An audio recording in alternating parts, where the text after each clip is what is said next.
आज इस वीडियो में बात करेंगे मस्कुलर डिस्ट्रॉफी, उसका सिम्पटम्स, उसके कॉज और उसकी ट्रीटमेंट के बारे में।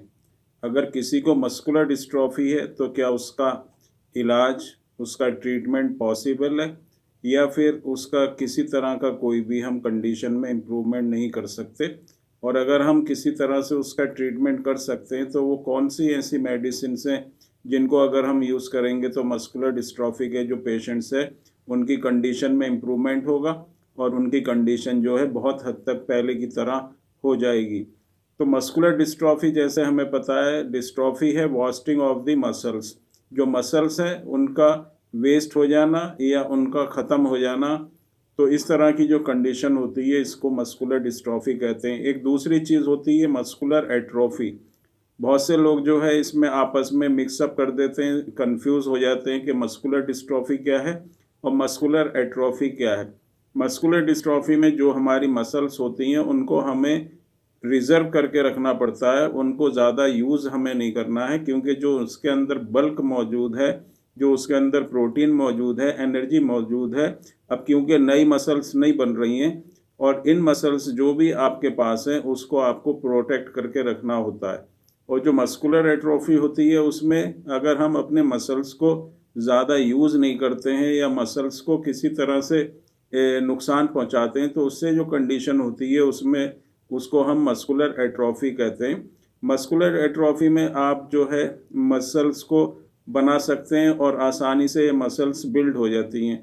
लेकिन जो मस्कुलर डिस्ट्रॉफी होती है उसमें मसल्स को, क्योंकि नई मसल्स नहीं बनती हैं, तो जो आपके पास मसल्स प्रिजर्व हैं या जो रिजर्व कोटे में आपके पास मसल्स हैं उनको आपको जो है प्रोटेक्ट करके रखना पड़ता है। इसलिए जिन लोगों को मस्कुलर डिस्ट्रॉफी होती है उनको ऐसा कोई भी काम नहीं करना है जिससे उनकी मसल्स के ऊपर ज़्यादा प्रेशर हो या मसल्स में टूट फूट हो। जैसे ज़्यादा हार्ड वर्क नहीं करना, ज़्यादा जो है एक्सरसाइज नहीं करनी है।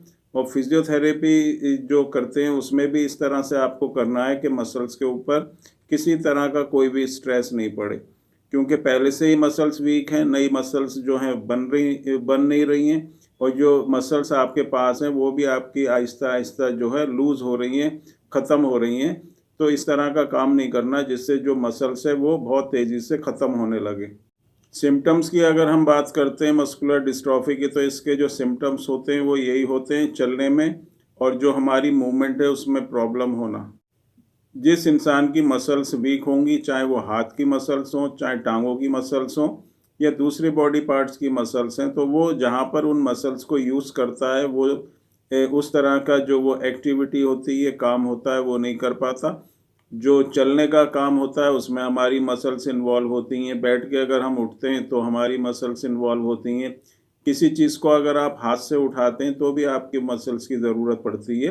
तो इस तरह के जो भी काम होते हैं उसमें जिनको मस्कुलर डिस्ट्रॉफी होती है करने में परेशानी होती है। अपना जो छोटा-छोटा काम है वो भी हम आसानी से नहीं कर सकते जिन लोगों को मस्कुलर डिस्ट्रॉफी होती है। तो मस्कुलर डिस्ट्रॉफी में यही होता है कि आप अपना जो भी आपकी मूवमेंट है बॉडी की उसके ऊपर इफ़ेक्ट आता है। कॉज़ हमें पता है, जेनेटिक प्रॉब्लम होती है, पेरेंट्स से ऑफ़स्प्रिंग में आता है, लेकिन बहुत से ऐसे केस होते हैं जिसमें फैमिली में किसी को भी मस्कुलर डिस्ट्रॉफी नहीं है लेकिन फिर भी बच्चे में ये प्रॉब्लम आती है। इसमें किसी तरह का जीन के अंदर म्यूटेशन होता है और जो जीन रिस्पॉन्सिबल होती है प्रोटीन बनाने के लिए, जिसको हम डिस्ट्रोफिन प्रोटीन कहते हैं, वो फिर प्रोटीन नहीं बनता और जो ज़रूरी होता है मसल्स की ताकत के लिए, तो जब मसल्स में प्रोटीन की जो सप्लाई होगी वो नहीं होगी तो वो जो मसल्स हैं वो कमज़ोर होती ही चली जाएंगी। ये इसका कॉज़ होता है। अगर हम ट्रीटमेंट के बारे में बात करें तो बहुत से ज़्यादा जो लोग होते हैं वो बहुत ज़्यादा परेशान हो जाते हैं कि जिनको मस्कुलर डिस्ट्रॉफी है कि अब इसका जो कोई भी ट्रीटमेंट नहीं है, कोई इलाज नहीं है। और जगह-जगह जो ये लोग इस तरह के पेशेंट्स होते हैं वो ट्रीटमेंट कराते हैं। स्टार्टिंग में किसी को भी मस्कुलर डिस्ट्रॉफी या चलने में, बैठने उठने में प्रॉब्लम होती है तो वो एलोपैथिक मेडिसिन्स की तरफ जाता है। डॉक्टर उसको डायग्नोस करते हैं। स्टार्टिंग में मल्टीविटामिन, कैल्शियम वगैरह जो भी सप्लीमेंट्स होते हैं वो दिए जाते हैं। उसके बाद जब कंडीशन इम्प्रूव नहीं होती तो स्टेरॉइड्स दिए जाते हैं। इस तरह की मेडिसिन देने के बाद भी देखा गया है कि मस्कुलर डिस्ट्रॉफी के पेशेंट्स को कोई भी बेनिफिट नहीं होता, कोई भी फ़ायदा नहीं होता और टाइम के साथ साथ ये जो प्रॉब्लम होती है बढ़ती ही चली जाती है।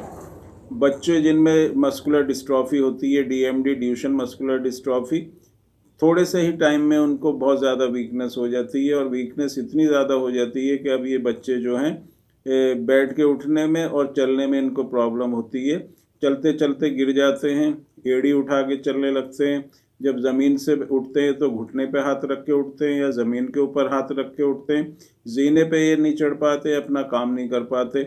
मसल्स जो है टाइम के साथ साथ बहुत तेज़ी से वीक होती रहती हैं। तो अब इसको ट्रीट किस तरह से करना है, तो जो बेस्ट ऑप्शन होता है ट्रीटमेंट का वो होम्योपैथिक मेडिसिन ही होती हैं और होम्योपैथिक मेडिसिन में बहुत ही इफ़ेक्टिव मेडिसिन होती हैं जो मस्कुलर डिस्ट्रॉफी, चाहे वो डीएमडी हो, बैकर मस्कुलर डिस्ट्रॉफी है या फिर आपका लिम्ब-गर्डल मस्कुलर डिस्ट्रॉफी है, जिनको मस्कुलर एट्रोफी है उनको एसएमए स्पाइनल मस्कुलर एट्रोफी या दूसरी जो भी मस्कुलर डिस्ट्रॉफी है, मसल्स में वीकनेस है, उनमें स्ट्रेंथ लाने के लिए बहुत ही इफ़ेक्टिव ये मेडिसिन होती हैं। इन मेडिसिन को जो है कम्बिनेशन या फार्मूला के फॉर्म में दिया जाता है और इस तरह से मेडिसिन को मिक्स किया जाता है कि आपकी जो ओवरऑल स्ट्रेंथ होती है मसल्स की, उसको बहुत हद तक ये मेडिसिन बढ़ा देती हैं। मसल्स आपकी स्ट्रांग होती हैं, उनके अंदर स्ट्रेंथ आती है और आहिस्ता आहिस्ता जैसे आप ये मेडिसिन लेते रहते हैं आपकी बॉडी में ताकत आने लगती है, मसल्स में स्ट्रेंथ आने लगती है और आपको बहुत अच्छा इम्प्रूव हो जाता है और कंडीशन बहुत अच्छी हो जाती है और ये आगे को बढ़ना भी, जो इसकी जो प्रोग्रेस होती है बीमारी की, वो भी रुक जाती है। सीपीके जो बड़ा होता है वो भी कंट्रोल में आ जाता है। लेकिन होम्योपैथिक में जो चीज़ होती है वो कि कोई भी स्पेसिफिक मेडिसिन जो है किसी भी बीमारी की नहीं होती। सिम्टम्स के हिसाब से, कंडीशन के हिसाब से, पेशेंट के हिसाब से मेडिसिन को सेलेक्ट करके दिया जाता है। तो एक दो मेडिसिन अगर आप चाहते हैं कि मस्कुलर डिस्ट्रॉफी, अगर आप एक दो मेडिसिन यूज़ करने से या जनरल मेडिसिन यूज़ करने से मस्कुलर डिस्ट्रॉफी ठीक होगी, तो ऐसा नहीं होता। आपके कंडीशन के हिसाब से पेशेंट टू पेशेंट जो मेडिसिन होती हैं वो अलग अलग होती हैं। तो जिन लोगों को मस्कुलर डिस्ट्रॉफी है वो अपनी पूरी डिटेल जो है, उनकी जो भी रिपोर्ट्स हैं, उनकी कंडीशन क्या है, उनके सिम्टम्स क्या हैं, इस तरह की अपनी पूरी डिटेल जो है व्हाट्सएप नंबर जो कि डिस्क्रिप्शन बॉक्स में दिया गया है उस पर आप भेज सकते हैं और अपनी पूरी जो भी आपको प्रॉब्लम है, चलने में प्रॉब्लम है, बैठ के उठने में प्रॉब्लम है, या आप व्हील चेयर पर हैं या आप बेड पर हैं, तो उसमें भी जो है मेडिसिन जो इफ़ेक्ट रखती हैं और कंडीशन को इम्प्रूव करती हैं। तो व्हाट्सएप नंबर पर अपनी जो भी डिटेल है वो आप भेजें। कोशिश करेंगे कि आपकी कंडीशन में इम्प्रूवमेंट हो, आपकी कंडीशन स्टेबल हो और जिस तरह आप पहले एक नॉर्मल लाइफ जीते थे उस तरह से आपकी जो लाइफ है वो फिर से हो और आप एक हेल्दी लाइफ जो है